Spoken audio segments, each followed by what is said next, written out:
Imagine this. It's Christmas 1776, the American Revolution. Imagine this. It's Christmas 1776, the American Revolution. This grand idea of freedom is on life support. General George Washington's army is a ghost of what it once was. They're starving, freezing, and their enlistments are about to expire. Defeat after defeat has shattered their morale. The powerful British Army, along with their hired Hessian mercenaries, are comfortably settled in for the winter across the Delaware River in New Jersey. For the American soldiers huddled in their camp, hope is a fading ember in a brutal, unforgiving winter. Many are shoeless, leaving bloody footprints in the snow. They're wrapped in thin rags, their bodies racked with coughs and shivering. The dream of independence feels like a cruel joke. This wasn't just a military crisis. It was a crisis of faith. Was this whole thing a mistake?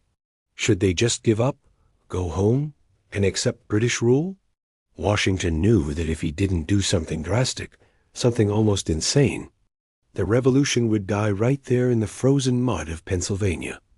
The British were confident, almost arrogant. They believed the rebellion was crushed. They were just waiting for the snow to melt to mop up the last of the resistance. But they underestimated one thing: the power of desperation. Washington devised a plan so audacious, so risky, that it bordered on madness. A plan to cross a treacherous ice-choked river in the dead of night, in the middle of a blizzard, to attack an enemy that vastly outnumbered and outgunned them. This is the story of how a moment of pure desperation became one of the most stunning turning points in American history. This is the story of the Battle of Trenton. To truly understand the agony of this moment, you have to put yourself in the boots of a Continental soldier, or in many cases, in their bare, frost-bitten feet. You've been retreating for months, chased across New Jersey by the most powerful army on earth. You've seen your friends fall in battle, or worse, desert, because they've lost all hope. Your family is at home, wondering if you're even alive. Every piece of news is bad news. Your leaders are bickering. The promise of supplies and reinforcements never seems to materialize. Now on Christmas Day, a day you should be with your loved ones, your general is telling you to get into a boat and cross a river that looks like a moving glacier. The storm that hit that night was no ordinary snowstorm. It was a nor'easter, a violent tempest of freezing rain, sleet, and howling wind. The men loaded onto flat-bottomed Durham boats, typically used for hauling iron ore, not soldiers. They struggled to push massive chunks of ice out of the way with poles. Cannons and horses had to be carefully ferried across. The men were soaked to the bone, their muskets and powder getting wet, rendering many of them useless. The crossing was supposed to take a few hours, but it took all night. They were behind schedule, and the element of surprise was slipping away with every passing minute. Any sane commander would have called it off. The risks were too high, but Washington knew this was it. This was their last chance. There was no turning back. As they finally stumbled onto the New Jersey shore, cold, exhausted, and hours late, many believed the mission was a failure before it even began. Washington famously rode among them, his presence a silent source of strength. He knew the state of his men. He knew their fear and their misery. An officer reportedly told him that the men's gunpowder was wet. Washington's reply was grim and resolute. Then use the bayonets. There would be no retreat. They had 9 miles to march south to Trenton, through the driving sleet and snow. The sun was already beginning to rise. Surprise, their only real advantage, seemed impossible. Yet they marched on. 2 columns of weary, half-frozen men, marching toward what could very well be their final battle. Meanwhile, in Trenton, the Hessian garrison, commanded by Colonel Johann Rall, was resting. Legend often says they were drunk from Christmas celebrations, but the reality is more complex.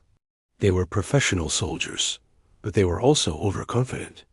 They had posted guards, but the terrible weather made them less vigilant. They had received warnings of a possible American attack, but Rall, who held a deep contempt for the rebel farmers, dismissed them. He believed no army would be foolish enough to cross the Delaware in such a storm. That arrogance would be their downfall. As the first light of dawn broke on December 26th, the Hessians were about to get the rudest awakening of their lives. The attack began with a sudden, shocking violence. The American advance guard engaged the Hessian outposts, and the fight quickly spilled into the streets of Trenton. The Hessians, startled from their sleep, scrambled to form ranks, but it was too late. Washington's plan was brilliant. His two columns converged on the town from different directions, creating a pincer movement. American cannons, positioned at the heads of the main streets, began to roar, firing devastating volleys of grape shot down the length of the town. The Hessians tried to rally, their drummers beating the call to arms, but chaos reigned. They were trapped. American riflemen took cover in houses and behind fences, picking off Hessian officers and artillery crews. Colonel Rall, finally realizing the gravity of the situation, tried to mount a counterattack. He bravely led his men, but the American fire was too intense. He was struck by 2 bullets and fell from his horse, mortally wounded. With their commander down and American forces closing in from all sides, the Hessian morale collapsed. They tried to retreat toward a bridge over the Assunpink Creek, their only escape route, but found it blocked by another contingent of Washington's men. Hemmed in, outmaneuvered, and leaderless, they had no choice. Within about 90 minutes of the first shot, the battle was over. The Hessians surrendered. This was the turning point, not just of the battle, but of the entire war. The victory at Trenton was, in military terms, small, but its psychological impact was immeasurable. Washington's army had captured nearly 900 Hessian soldiers, along with their weapons, ammunition, and supplies. And they had done it with incredibly few American casualties, only a handful of men wounded. The news spread like wildfire. The seemingly invincible British war machine had been dealt a shocking and humiliating blow by a ragtag army everyone had written off. Suddenly, the ember of hope that had been flickering was fanned back into a flame. This victory was pure adrenaline for the revolutionary cause. Soldiers who were about to leave decided to re-enlist. New recruits began to trickle into the camps. The Continental Congress found renewed confidence.